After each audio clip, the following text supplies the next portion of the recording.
Oi, gente, tudo bem com vocês? Então, vamos seguir agora falando sobre a teoria geral do direito das sucessões. Vamos ver aí umas regrinhas que são gerais a todas as formas de sucessão, em todas as situações, tá? Uma questão muito importante que a gente precisa aprender quando a gente fala de direito sucessório é o que é uma abertura da sucessão.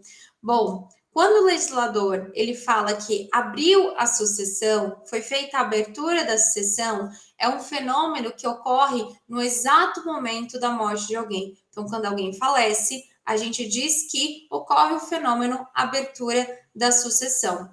E o legislador fala que, abrindo a sucessão, lá no artigo 1784, aberta a sucessão, a herança transmite-se desde logo aos herdeiros legítimos e testamentários. Então, olha só, o 1784 fala aberta a sucessão, ou seja, fenômeno morte de alguém. Alguém faleceu, um sujeito de direito, pessoa física, faleceu. Aberta a sucessão, a herança transmite-se desde logo aos herdeiros legítimos e testamentários.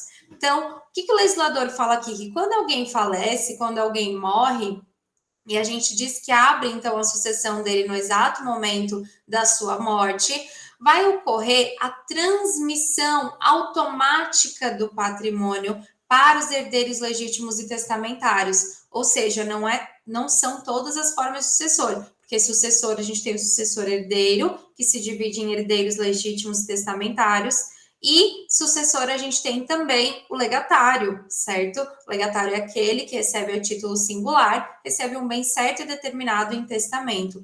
Então, não é automática a transmissão do patrimônio para o herdeiro, o sucessor legatário, em caso de abertura da sucessão. Então, precisa que ocorra a partilha dos bens para que a transmissão ocorra para um legatário. Por que isso? Porque a gente já falou aqui que a herança ela possui uma característica de ser um bem indivisível. Então, enquanto não acontecer a partilha dos bens, quando não ocorrer a partilha da herança, ela é vista como una, como indivisível, como uma coisa só, como a herança, independente aí de quantos bens existam nesse patrimônio do decujus. Como ela é indivisível até a partilha e o legatário ele recebe um bem certo e determinado a título singular, a gente não consegue, então, no momento da abertura da sucessão, já individualizar para ele aquele bem certo e determinado. Então, é só no momento da partilha, depois de passar toda a fase da inventariança, que de fato o legatário recebe a transmissão do patrimônio. Mas para os herdeiros legítimos e testamentários, então o legislador diz que a propriedade é passada automaticamente, os direitos de posse de propriedade são transmitidas para eles no momento da abertura da sucessão. Herdeiros legítimos e testamentários, então, o sucessor, que é herdeiro, que não é o sucessor legatário, o sucessor herdeiro é aquele que recebe a título universal, vai receber uma porcentagem, ou de 100% do bem, ou uma cota, né, uma parte, uma porcentagem daquele bem. Por isso que os herdeiros testamentários, que não são legatários, eles se incluem aqui, porque eles recebem aí um percentual, eles recebem a título universal e não é um bem certo determinado, por isso que no momento da abertura da sucessão de alguém, vai ser transmitido para eles também o patrimônio, automaticamente é transmitido o patrimônio. Então, aberta a sucessão, a herança transmite-se desde logo, desde o momento que a pessoa faleceu, aos herdeiros legítimos e testamentários. A transmissão automática, gente, ela vai se dar, então, a esses herdeiros, tá? Cuidado para não confundir com os legatários. O que isso é, gente? O que isso quer dizer? Esse fenômeno, a abertura da sucessão com a transmissão do patrimônio para os herdeiros, ele vem do princípio de Cesini, ou também chamado de droit de Cesini. O que é esse princípio de Cesini ou esse droit de Cesini?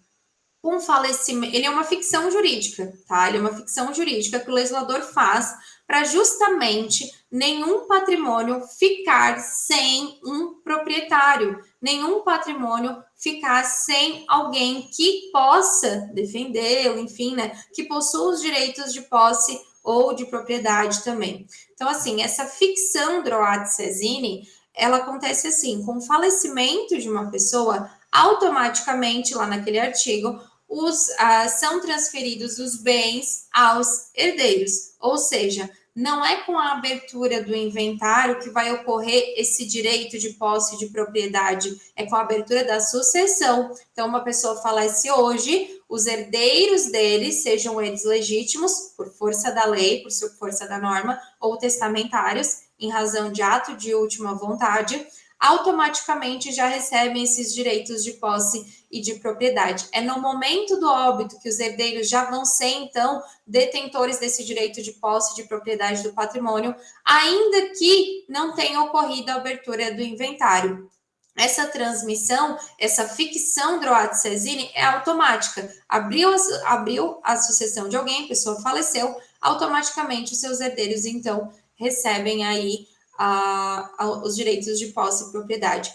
Isso acontece, como eu falei para vocês, para que nenhum patrimônio fique, então, sem titular, enquanto ainda não formalizado efetivamente o inventário e a partilha. Então, enquanto ainda realmente não acontece a partilha, para que não fique, né, sem ter alguém que o defenda ou que, né, tenha aí os direitos sobre ele, certo? Porque tem gente que muitas vezes leva anos para abrir um inventário. Em decorrência disso, em decorrência dessa demora, a gente não pode deixar por todo esse tempo um patrimônio sem aí o seu proprietário. Por isso que, quando a pessoa falece, transmite-se para os seus herdeiros, desde logo, a herança. Na verdade, se transmite esses direitos de posse de propriedade, justamente para que não fique aí o patrimônio sem nenhum titular, tá bom? Que possa, então, defendê-lo. Apesar dessa transmissão automática e dessa ficção da lei, porque a gente ainda precisa passar pelo inventário, pela partilha, tá, gente? Isso é uma ficção jurídica que o legislador traz para que, enquanto não ocorra de fato a formalização daquela titularidade, para que, enquanto isso, o patrimônio não fique sem ninguém para defendê-lo, para protegê-lo, enfim, e que alguém então tenha os direitos sobre ele, certo? Porque a pessoa que era proprietária real, ela não está mais aqui para fazer isso. Então, assim, a gente ainda precisa necessariamente passar pelo procedimento de inventário e partilha, tá? Porque isso é uma ficção jurídica. Essa transmissão automática é uma ficção jurídica para que a gente tenha uma proteção sobre o patrimônio do decujus, do autor de herança, do falecido, tá? Isso vai acontecer, gente, de todo modo. Então, assim, a pessoa faleceu, abriu a sucessão dela, automaticamente a lei diz que já passa para os herdeiros legítimos e testamentários esses direitos de posse e propriedade, já passa a herança, né, para os herdeiros legítimos e testamentários.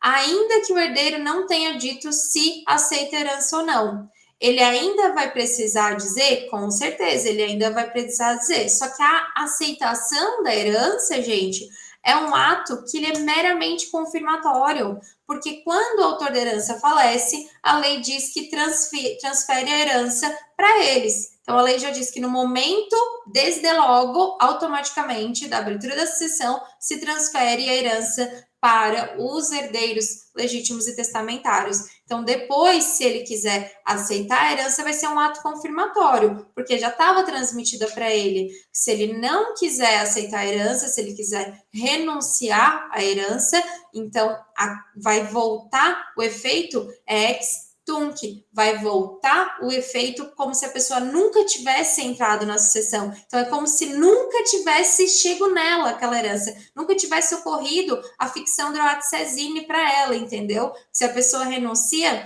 retroage a abertura da sucessão como se ela nunca tivesse existido. Então, essa transmissão que foi feita automática para ter uma proteção do patrimônio, retroage também, certo? Com a renúncia de alguém. Agora, se a pessoa aceitar e fizer uma cessão, já é outra história, tá? Porque ela teve um ato confirmatório daquela transmissão da herança, só que depois ela resolveu, então, fazer uma cessão dos seus direitos hereditários, tudo certo, tá bom? Mas ela confirmou aquela transmissão automática. Se a pessoa renuncia, ela não confirma a transmissão automática e vai retroagir para o momento da abertura da sucessão, como se essa pessoa nunca tivesse entrado aí na cadeia hereditária ou no rol aí dos herdeiros legitimados a estarem recebendo, seja eles legítimos ou sejam eles testamentários do autor da herança, tá?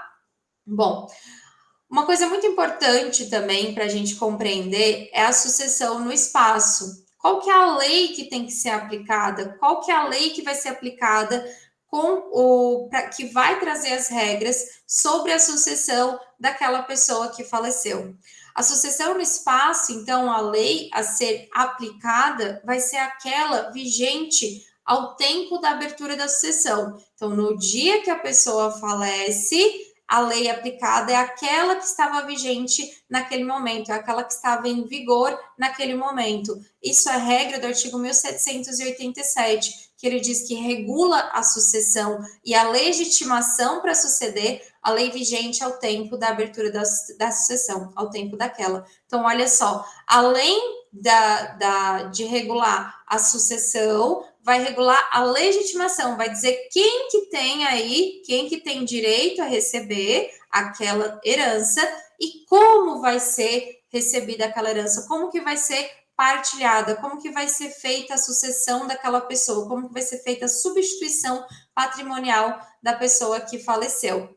Então, mais uma vez, a lei a ser aplicada é aquela vigente, aquela que estiver em vigor no momento da abertura da sucessão, no momento do evento morte de alguém. Abriu a sucessão, a gente verifica a lei que estava em vigor para ver como que vai se dar a partilha e quem que vai receber, quem é legitimado a estar recebendo aqueles bens.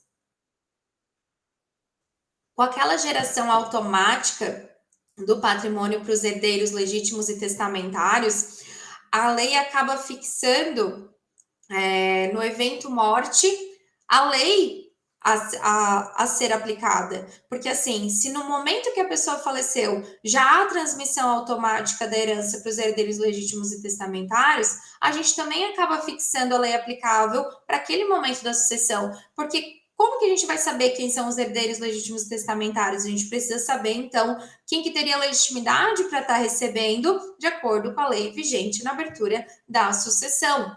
A gente precisa saber como que vai se dar essa partilha, por exemplo, para ver se o testamento estava correto, ou caso não tenha, para seguir aí a sucessão legítima de acordo com a força da norma, para ver então como que se dará a partilha daquilo, mas como a lei vem com o princípio de Sezínio e essa ficção do ato de Sezínio e já automaticamente faz essa transferência para os herdeiros legítimos e testamentários, a gente também acaba fixando essa lei, porque a partir desse momento que essa transmissão é feita, a gente precisa saber para quem que ela tem que ser feita e como que ela pode ser feita, certo?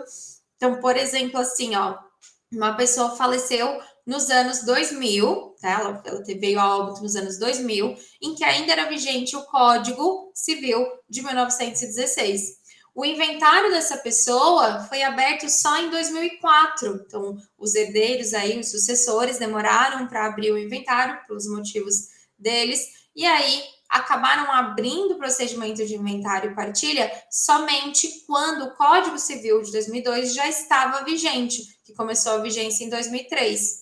Em 2020, foi feita a partilha. Então, olha que interessante. A pessoa faleceu nos anos 2000, o inventário e partilha foi aberto em 2004, com a vigência de outro código, e a partilha foi só anos depois. Então, né, o inventário demorou bastante, tinham bastante situações aí a serem verificadas, herdeiros, bens, etc., acabou atrasando, etc. A partilha só se efetivou mesmo em 2020. A partilha, gente, apesar de ter sido feita só em 2020, ela vai ser determinada de acordo com o Código Civil de 1916. O efeito é retroativo, ele retroage à data da abertura da sucessão, porque o próprio Código diz que a lei que regula a sucessão e a legitimação para suceder é aquela vigente ao tempo da abertura da sucessão, não é ao tempo da abertura do inventário da partilha e não é ao tempo da efetivação da partilha, é o tempo da abertura da sucessão. Se a pessoa faleceu antes do Código Civil atual, ela vai então vai ter regulado a sua sucessão e a legitimação da sua sucessão de acordo com o Código Civil de 1916 e não o Código Civil de 2002, tá? Porque senão, gente, seriam 20 anos de patrimônio sem dono, se não tivesse aí essa transmissão automática da ficção do Ad Cesini. Olha só, de 2000 a 2020, né, até acontecer a partilha, ficariam 20 anos essa propriedade sem dono ou sem alguém que seja por ela, certo? Que tenha os direitos sobre ela. E o herdeiro seria dono somente na partilha. Isso seria complexo, né? A formalização vem na partilha, mas a ficção do Ad Cesini acontece na abertura da sucessão. Isso dá aso para as pessoas se atrasarem e não fazerem o inventário e partilha? Com certeza não, né, gente? Tem que fazer o inventário e partilha, até porque se você não entra com um procedimento de inventário e partilha em até 2 meses, você vai ter uma sanção civil de aplicação de multa, normalmente que incide sobre o ITCMD, e correção, juros monetários aí sobre o ITCMD, que não vai sair barato, né, ao final. Então, assim, sempre bom a gente estar regularizando desde logo, se possível, estar fazendo a regularização desde logo, tá? E também, né, como o efeito, desculpa, como a abertura da sucessão se deu em 2000, então, com a vigência de outro código, a gente precisa ir lá no Código Civil de 1916 e ver como que é a forma de partilha e quem que tem legitimação para estar, legitimidade, desculpa, para estar recebendo, então, aquele patrimônio, se tiver testamento, se ele está de acordo com a lei, se não tiver testamento, quem que vai ser herdeiro e como que vai receber, tá? O efeito vai ser retroativo, e aí você, na hora de você entrar aí com uma ação de inventário e partilha, com procedimento de inventário e partilha, e o juiz, na hora de sentenciar, ou o tribunal, na hora de analisar acórdão, etc., vai ter que estar analisando, então, a lei vigente no tempo da abertura da sucessão, ainda que anos já tenham se passado, tá bom? Especialmente também por essa questão da ficção do Ad Cesini, que já transmite automaticamente a herança para os herdeiros legítimos testamentários no momento da abertura da sucessão. Essa ficção do Ad Cesini, ela tem um impacto tão grande, dentro, né, do direito sucessório, ele é tão importante, essa ficção de que quando abre a sucessão no momento da morte, automaticamente a gente já transfere a propriedade, desculpa, a herança, ou seja, os direitos de posse e propriedade para os herdeiros legítimos testamentários, que isso acaba trazendo uma repercussão tributária também nessa sucessão no espaço. A gente viu ali que a lei que vai regular a sucessão e a legitimação para suceder é a lei vigente no tempo da abertura da sucessão, em decorrência também do efeito do Ad Cesini que traz sobre a lei. E, além disso, também traz repercussão tributária, porque o fato gerador da transmissão do patrimônio vai ser também a alíquota vigente ao tempo da abertura da sucessão. Então, está lá na súmula 112 da STF, dizendo que o imposto de transmissão causa mortes, então o ITCM, na verdade, né, é devido pela alíquota vigente ao tempo da abertura da sucessão. Então, a sucessão no espaço, a sucessão no espaço, ela é aquela, então, que vai ser regulada pela lei vigente, a lei que está em vigor no momento abertura da sucessão. Isso vem em decorrência do impacto da ficção do Ad Cesini, que já transmite automaticamente a herança para os seus herdeiros testamentários e legítimos, e também acaba trazendo, então, em decorrência dessa ficção, uma repercussão tanto da lei que vai ser aplicada aquela no momento da morte, não no momento da abertura do inventário, muito menos do momento da efetiva partilha, e também vai trazer uma repercussão tributária, porque o imposto de transmissão do que é o causa-mortes, que é devido, vai ser o da alíquota vigente ao tempo da abertura da sucessão, então traz uma repercussão aí bem grande com relação à forma que a sucessão vai se dar, quem que é legitimado a receber e como que vai ser a repercussão tributária sobre isso, muito em razão desse efeito que a ficção do Ad Cesini, o princípio de Cesini, traz aí para o direito sucessório.